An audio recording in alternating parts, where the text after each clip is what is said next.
Akbar, seluruh PKKI, Persatuan Kungyan-Kungyan Indonesia.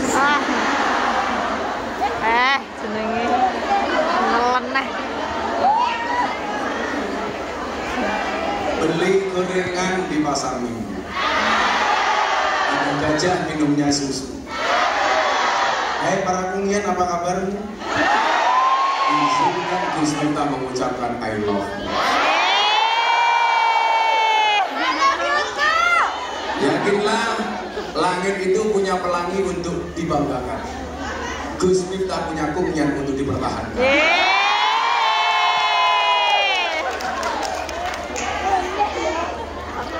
Manusia itu mempunyai 3 unsur dalam dirinya.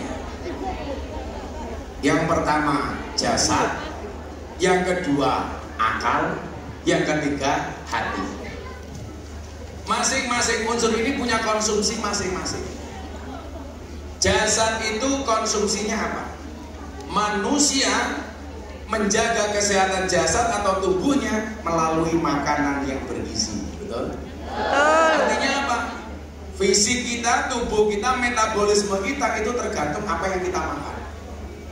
Saya dulu usia 29 tahun, pas badan saya super gemuk, metabolisme saya seperti orang usia 55 tahun. Kenapa? Karena kesehatan tidak terjaga, makanannya asal-asalan tidak dijaga. Kemudian usia 35 tahun, saya mulai puasa Daud, saya mulai pola makan saya jaga, karena saya waktu itu punya keyakinan orang itu bisa sakit atau punya masalah biasanya karena 4 hal: pola makan, pola hidup, pola pikir, dan kebanyakan pola. Kebanyakan pola. Yang kebanyakan pola biasanya jilbabnya coklat. Ya, bagus. Jilbab coklat itu lo gede ngau. Saya bilang coklat, ibunya bilang pakai pola aja deh. Aku jilbab lali. Kalau tidak ngelirik jilbabnya kancane. Jilbabmu dewi. Saya atur pola makan, pola pikir. Karena saya punya keyakinan orang dulu sama orang sekarang itu kan bedanya satu. Orang dulu itu punya prinsip-prinsipnya apa? Mangan ya mangan, sing penting kumpul. Orang sekarang Kumpul orang mangan. Kumpul sing penting mangan ramangan sing penting. Orang sekarang beda. Kumpul sing penting. Jadi kalau orang dulu itu banyak yang sakit karena kurang makan, sekarang banyak yang sakit kebanyakan makan. Waktu usia saya 29 tahun, metabolisme saya kayak 55 tahun. Sekarang usia saya 43 tahun, metabolisme saya kayak anak usia 27 tahun. Kenapa? Bukan karena saya keren, kalau keren sih bawaan lahir. Tapi karena pola-pola tadi saya jaga, pola makan saya jaga. Saya nggak sembarangan makan karbo. Jadi saya kurangi karbo, saya kurangi gula. Makanya kenapa kalau saya minum kopi, minum teh, itu nggak pernah pakai gula. Jadi mohon maaf Bu, kalau kamu kurang gula, ingat, kurang gula, mohon maaf, kurang darah saja sakit, apalagi kurang cakep. Iyo cakep iyo.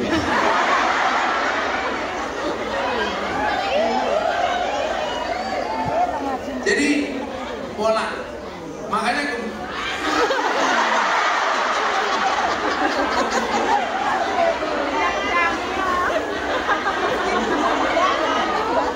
jadi jasad itu ternyata juga butuh konsumsi. Konsumsinya makanan yang bergizi. Maka Al-Quran mengatakan kulu mimma fil ardi halalan thayyiban. Yang dikonsumsi itu yang halal dan baik. Ada kalanya halal tapi tidak baik. Ada kalanya baik tapi tidak halal. Contoh halal tapi tidak baik. Mamane ayam itu halal tapi memotongnya tidak dengan bismillah, maka dia tidak halal, tidak baik. Ada kalanya halal baik tapi tidak halal. Uang korupsi itu uangnya bagus tapi caranya tidak baik. Pertanyaan begini, Anda yang tinggal di Hongkong, kalau ada barang haram campur dengan barang halal, itu yang menang yang haram apa yang halal? Haram apa halal? Dalam kaidah usul fikih disebutkan idza tama'a bainal halal wal haram haram, gulibal haram. Kalau ada perkara halal sama haram jadi satu, maka yang menang itu yang haram. Contoh, daging sapi dicampur dengan daging babi. Maka daging sapinya itu babi apa babi itu sapi? Sapinya jadi haram kayak babi. Maka saya itu kasihan sama anak babi, masih kecil sudah haram.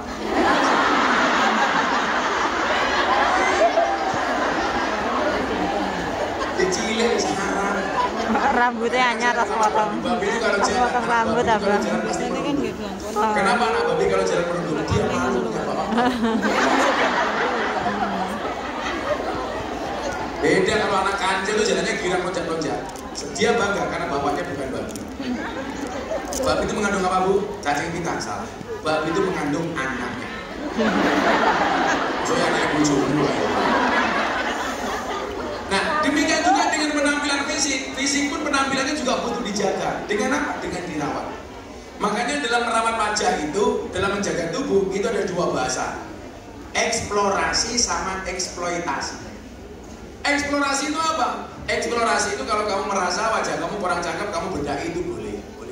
Alisnya kurang bagus, ditambahi dilukis sendiri boleh. Tapi ada kalanya eksploitasi ini dilarang. Contoh, alis sudah bagus-bagus, karena merasa kurang bagus, alisnya dikerok sampai entek, baru kemudian tambal sulis. Itu namanya tambal sulis. Itu namanya eksploitasi, itu nggak boleh. Kalau kamu sekedar merasa kurang tebal, kemudian alis kamu sepidoli dewe, itu boleh-boleh saja. Nah, sepidoli di mentang-mentang bojone Madura digambar kayak cemurek. Gambar cecak. Jadi tadi ibu-ibu yang tengah itu kipas-kipas bukan karena takut panas, tapi karena takut bedaknya luntur.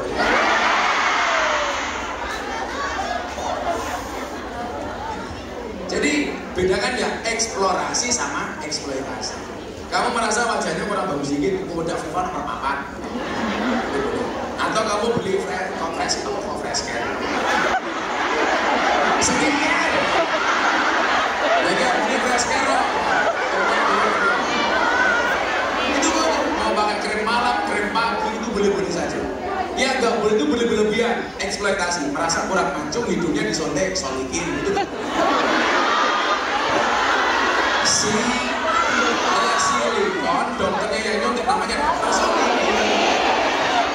Itu boleh, nggak boleh. Kamu merasa merongos dipasang kawat gigi itu masih boleh. Ya nggak boleh gigi kamu buang semua ganti gigi sapi. Ya merongos nggak apa-apa lah, disyukurin. Orang merongos itu insya Allah kalau lomba lari mesti menang. Karena kakinya belum finish, giginya sudah finish. Tapi kalau naik motor sering ditilang sama polisi. Karena motornya di belakang zebra cross, giginya sudah makan lampu. Makanya biasanya mbak-mbak dipakai kawat gigi. Kawat gigi boleh, asalkan jelas barangnya itu barang yang halal. Itu boleh, nggak apa-apa. Tapi istri saya bilang, "Mbak, saya pasang kawat gigi nggak boleh." Kenapa? Bahaya. Gue pasang kawat gigi tak cipok nyantol. Aku zizi. Makanya kan sekarang beda dengan orang dulu. Kalau orang dulu punya prinsip otot kawat balung. Kalau cewek sekarang nggak gigi kawat untuk selfie. Hilang. Pantesan kawat bendera yang mau hilang. Nah, jasad itu butuh gizi makanan. Kemudian apa yang kedua, akal. Kalau jasad ini konsumsinya adalah makanan yang bergizi, kalau akal ini konsumsinya adalah ilmu. Makanya teman-teman BMI di sini, saya pikir yakinlah kalau masalah makanan pasti berbeda ketika dulu tinggal di kampung. Walaupun agak nyerempet-nyerempet dikit karena juragannya minta dimasakin asu babi. Nah, tapi minimalnya gizi kamu kalau soal makanan pasti jauh lebih gizi dibandingkan di kampung. Cuman persoalannya jangan hanya jasadnya yang dipikir, akalnya juga dipikir. Makanya banyak orang yang jasadnya cantik, tapi laki-laki nggak menarik, nggak tertarik. Kenapa? Karena oot. Karena nggak punya ilmu. Makanya kenapa perempuan tuh ada istilah inner beauty. Jadi kelihatannya nggak cantik-cantik banget, tapi diajak ngomong nyambung orang pedot. Karena orang-orang yang ayu tapi pedot. Diajak ngomong orang nyambung. Rumahnya di mana? Kata kawan. Dari mana? Dari belakang. Mau kemana? Mau ke depan. dot otaknya. Oh, biar itu. Makanya apa? Kecantikan wajah harus diimbangi dengan ilmu yang sepadan. Makanya kita boleh ketinggalan fisik. Fisik itu kan kemudian anugerah. Kita nggak bisa minta, aku pengen lahir kayak Lucinta Luna, kan nggak bisa minta. Artinya wajah yang kita miliki ini rata-rata apa? Given. Given itu apa? Pemberian. Karena orang tua pun nggak bisa nyetak. Loh, aku pengen dua anak, raihnya kira-kira kayak Marilyn Monroe, nggak bisa. Wah, kadang-kadang teori orang tua itu gen nggak masuk akal. Bapaknya ganteng, bojo wedoknya wayu, anaknya welek. Bisa nggak seperti itu? Bisa. Wong tuane orang ganteng, sing lanang biasa, sing wedok biasa, anaknya wayu. Itu bisa jadi. Malah dijuluki kalau tangan, Mas, betul rumahmu elek, kok anakmu wayu, jangan-jangan ngono jadi mana? Bismillah. Jangan-jangan sambatan. Maka kemudian apa? Perintahnya kanjeng Nabi alaikum bimujalasah. Jadi perintahnya itu bermajlisan. Makanya seperti ini majelis. Makanya usahakan kalau pas gak ada pengajian, kalau lagi ngumpul di taman, bagaimana kemudian kita duduk di situ dengan ahli ilmu. Minimal sharing sama teman-teman soal bisnis, soal pengalaman dan lain sebagainya. Saya punya prinsip rumah orang. Duduklah di meja di mana orang berbicara tentang ilmu dan bisnis. Lalu ngerasani ora usah melu. Betul? Jadi bisa duduk di taman sambil menikmati pecel, sambil menikmati umpamane watu goreng itu. Yang dibicarakan ilmu, yang dibicarakan bisnis. Alangkah sia-sianya kamu duduk di taman bersama orang hanya membicarakan orang lain yang sifatnya ghibah. Ayo tak ada nih, ini Gus Miftah final loh, apa? Duduk gue. Saya merasa nih lo iya tak kok. Ya saya ngajak datang mereka boleh-boleh salah meneh yono. Biasanya jiwa pireng biasa. Panitia. Syukur.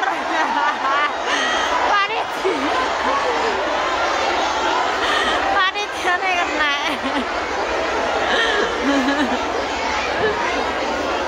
Karena saya itu dibicarakan sama orang seperti itu, saya punya prinsip apa? Wa in bulita bisaksin la khuluqa lahu fakun ka'annaka lam tasma aulam lam tasma walam yakun. Jadi begini, jika Anda diuji dengan seseorang yang tidak punya akhlak, maka jadilah Anda seperti orang yang seakan-akan tidak pernah mendengar dan ia tidak pernah bicara. Jadi seolah-olah aku ragumu, seolah-olah gue orang ngomong. Jadi gak perlu sakit hati. Betul? Orang itu kan sakit hati karena merasa dirinya terhormat. Kalau saya nggak pernah sakit hati karena saya nggak merasa bahwa saya orang terhormat. Saya direndahkan seperti apapun, saya nggak akan sakit hati karena saya tidak pernah merasa tinggi. Kenapa orang sakit hati ketika direndahkan? Karena dia merasa tinggi. Kenapa dia sakit hati ketika dijelek-jelekkan? Karena dia merasa baik.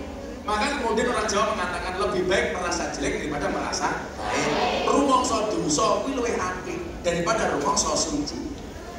Makanya saya punya prinsip itu. Dalam sejarah saya sudah sekian kali saya dibully. Alhamdulillah saya nggak kena mental. Ya fan-fan saja, senyumin saja. Emang boleh?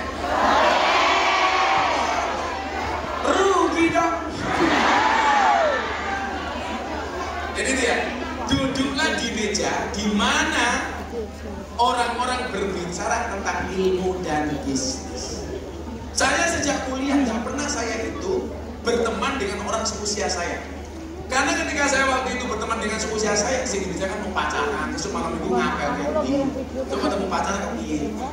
Pada waktu itu nggak ada seorang perempuan yang mau melirik saya, soalnya matanya dicekap. Ya karena saya miskin, saya nggak punya apa-apa, nggak ada yang melirik. Tapi hari ini saya sampaikan kepada mereka, di balik kesuksesan seorang laki-laki akan ada banyak wanita yang menyesal.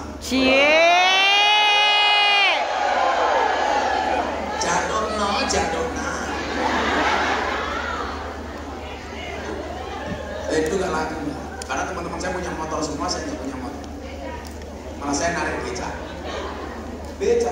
Saya narik beca 5 bulan untuk biaya kuliah. Tapi saya syukurin karena saya belajar sabar dari tukang beca. Bagaimana nggak sabar nunggu penumpang nggak datang, beca itu pahit. Dia remuk, aku rasa nyanyi lagi dia. Mantan. Duduklah di meja di mana orang-orang berbicara tentang ilmu dan bisnis, bukan duduk di antara orang-orang yang gemar membicarakan keburukan orang. Wis lawan iki lho, ngapain to kita ngumpul ngrasani wong iki? Fungsine apa iki? Belas ora gunane. Makanya saya itu, istri saya kemarin kan tadi saya bilang mati-mati, HP saya itu hang. Gara-gara viral Abah Kirun itu, kemudian viral di Pamekasan saya bagi duit sedekah, dikira macam-macam, HP saya hang. Komentarnya puluhan ribu. Istri saya nangis-nangis, gue kok nangis? Komentarnya jahat-jahat, goblok, bulan apa, goblok, sementara saya nggak pernah sakit hati karena saya nggak pernah membaca. Kok kurang menggawean, ngocok komentar yang mau ngerasa.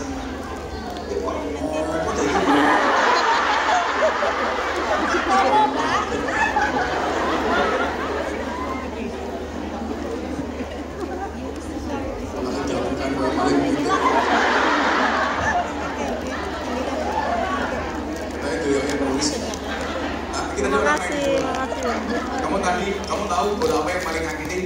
Bola yang paling ngakitin adalah bola Bali, dolanan, bola Bali kapisan.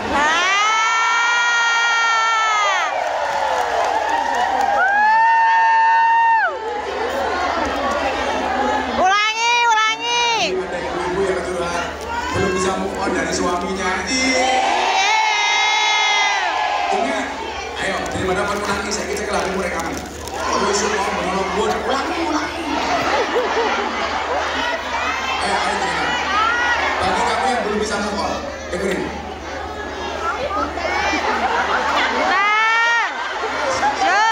Ayo, Bang. Suwen kok. Bang. Terus kuen. Move on itu pilihan. Move on itu pilihan. Gagal move on itu cobaan. Pura-pura move on pencitraan.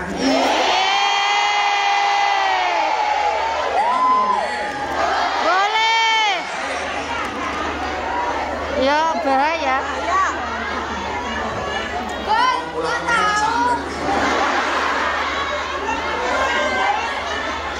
Coba ini konsepnya begini, soal hati tadi. Ini tadi baru soal akal. Tapi kita tambahin ini soal hati.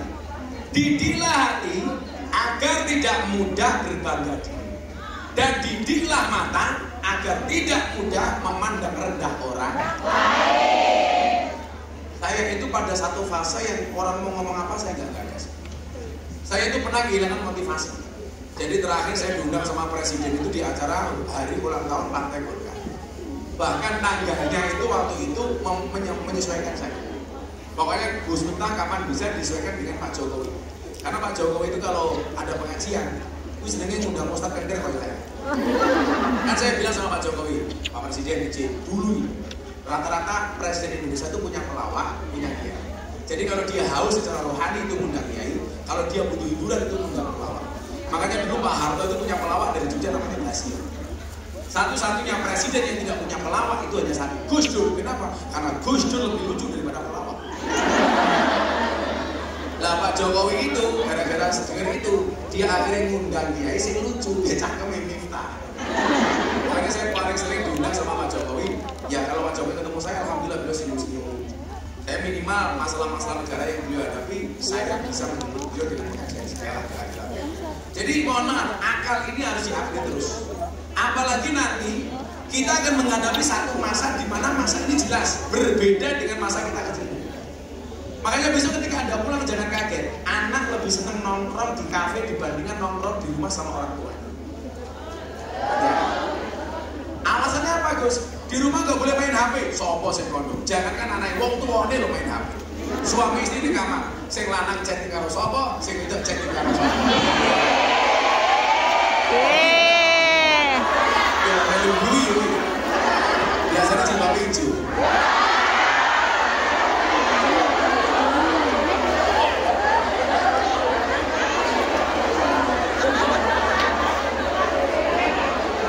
Hijau, jaketnya kuning, ngarep diri. Apa tulisannya? Itu punya Gus Miftah itu. Pilihan boleh berbeda, persaudaraan yang utama. Nah, akal Tadi saya bilang, hidup kita itu semakin lama semakin berubah. Tapi minimal kita jangan pernah kehilangan kearifan lokal. Kowe oleh urip ning Hongkong, tapi jangan pernah melupakan budaya bangsamu sendiri, betul. Jangan sampai dari Indonesia kamu pakai jilbab rapi, pakai baju tertutup, begitu sampai Hongkong lihat cewek-cewek Hongkong, kamu malah itu budaya fashionnya cewek Hongkong. Ikut-ikutan pakai celana Hawaii. Kalau sekarang celana high. Kalau Hawaii itu di atas yang dengkul, kalau high dengkulnya ke atas. High. Lah cewek Hongkong itu nganggo pakai katok cekak pantas, mulus, sih. Lah awakmu.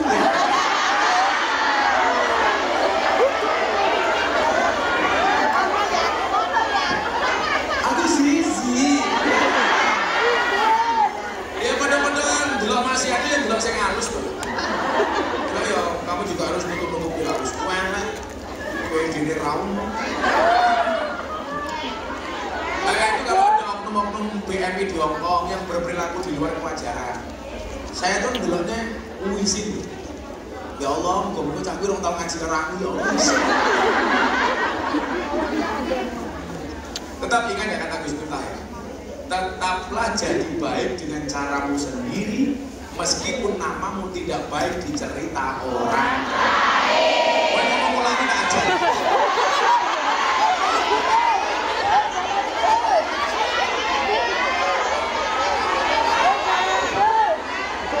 Siap-siap. Pesan Gus Miftah untuk sahabat-sahabat Gus Miftah di Hongkong. Tetaplah jadi baik dengan caramu sendiri, meskipun namamu tidak baik di cerita orang lain. Orang usah gagah cangkeme, mau gagah yang mendasmu.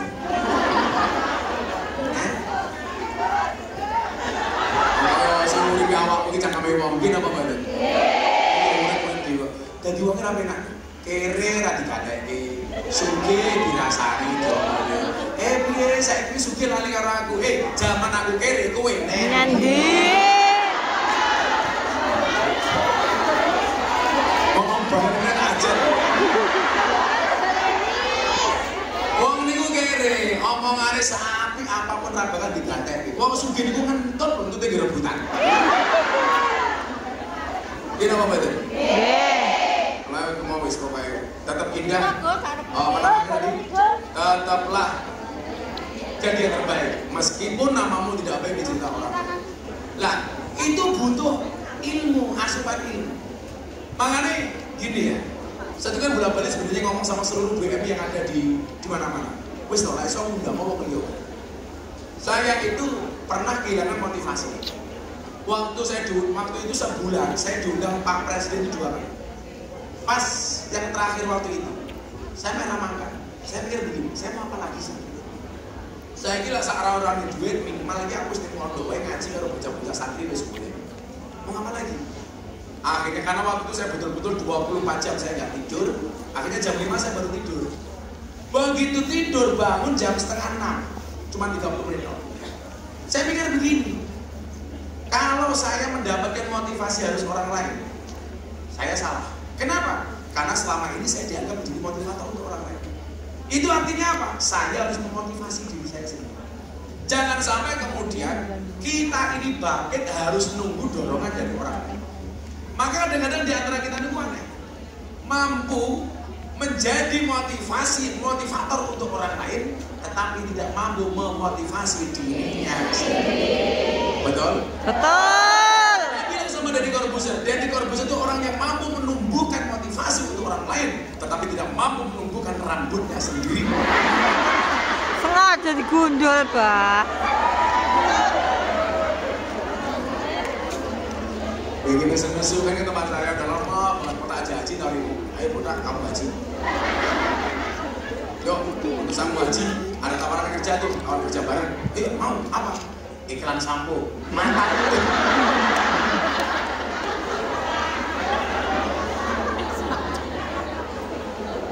Saya itu alhamdulillah hubungan dengan teman-teman artis semuanya baik. Karena sama sekali saya nggak pernah mau memanfaatkan siapa. Nggak pernah saya mau memanfaatkan siapapun. Sampai hari ini nggak pernah saya makan serupiah pun uangnya Deddy Corbuzier. Kalau saya nipu Deddy Corbuzier, berarti Deddy Corbuzier salah masuk Islam melalui negara. Saya nggak mau. Saya hubungan dengan siapapun. Kayak waktu saya menikahkan si Atta Aurel, orang bilang, Gus, kita dibayar banyak, enggak sama sekali. Dan saya nggak mau menipu. Karena bagi saya, kayak Mas Anang, Mas Santi itu sahabat saya dari lama. Jangan sampai kemudian karena kesalahpahaman orang itu merusak kita semua. Itu dibutuhkan dengan akal yang cerdas. Bila kowe ngaji diskusi di taman, karo makan bakso, yo lek iso ngomong ilmu sak iso-iso. Jangan hanya ngerasani. Kemudian apa? Kalau bisa direkam di posting. Saya selalu mengatakan begini. Di saat ngomong-ngomong ini aja. Ngomong itu mesti kelingan dulu. Banyak yang ngomong rekam ini.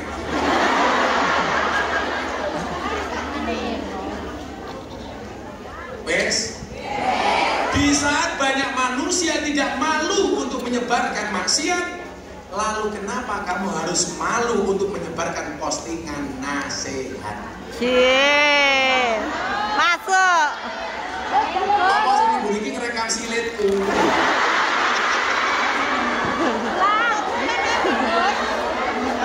Nah itu cuma apa? Saya udah 12 hari nggak pulang mau coba kosong ngadep. Nanti waktunya yang ngadep Dewi.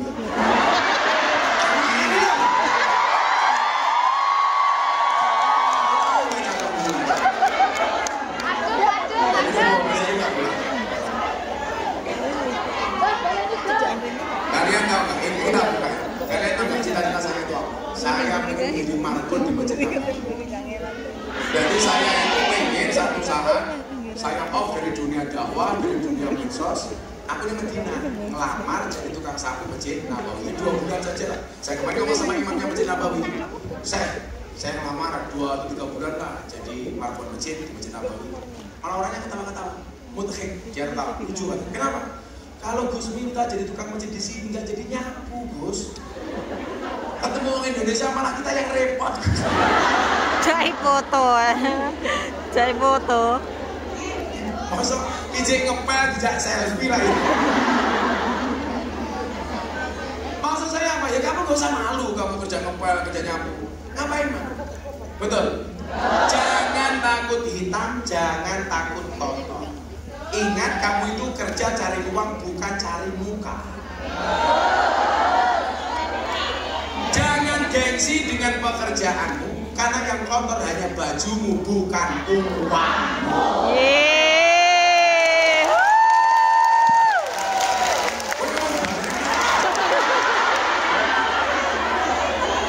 Kamu pengulangan.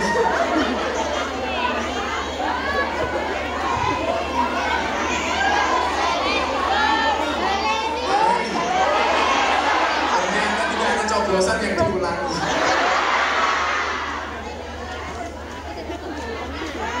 Ayo.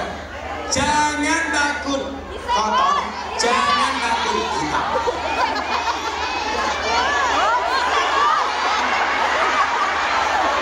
Aku kebayang menjadi Pak Jokowi. Menuruti karepe wong 1000 mendase. Omongane Pak Jokowi iki nuruti wong 270 juta.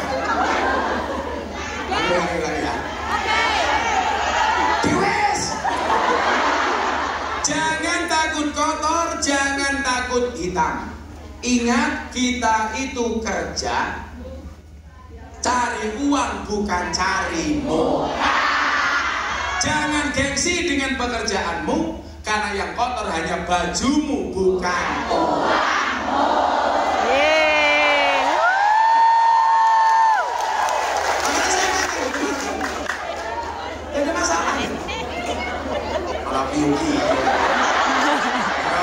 Kita takoni, kamu tahu nggak siapa pengarang kitab Sutasoma? Kan harusnya jawabannya apa? Empu Tanturan. Karena saat itu jawab Empu Jeru.